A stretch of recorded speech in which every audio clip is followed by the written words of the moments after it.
Now, we must all confront what's haunting their place. We need to know what's causing this haunting. When Caroline and Jonathan said they felt the presence here, We need to know now. We need answers. I was, kind of skeptical.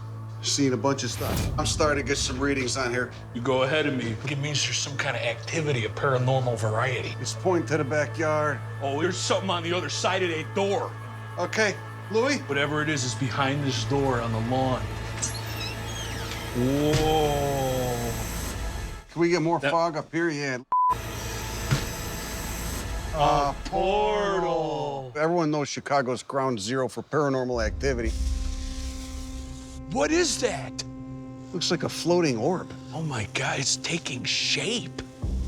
Is it Mayor Daley, the first? Oh my God, it does look like Richard J. Daley. Is he wearing a fez? At the end of the day, no one did more to promote the culture of the lawn in Chicago tri-state area than Mayor Daley.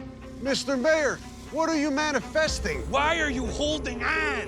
Why are you here above the lawn? What must we know? Joey and Dale, I am reaching out to you from the afterlife where I have been overcome with grief at the acres and acres of prairie which I paved over in Chicago's great mid-century expansion. We completely understand your regrets, Mr. Mayor, but it's a little too late for that now. With all due respect, Your Honor, a lot of damage has already been done. Chicagoans never say never. I hereby bequeath you with the special quest to destroy as many Chicago lawns as possible and restore the prairie city lot by city lot. Go forth and kill the lawns and replant the prairies. It's very apparent to me that he's apologetic and wants to make up for it, and so we're gonna help him do that. It's kind of in a wheelhouse of what we're already doing, so, and I felt honored to be bequeathed with the quest from the mayor, from the afterlife.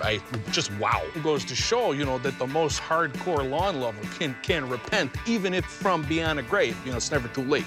Here you go, plant those gently in the ground.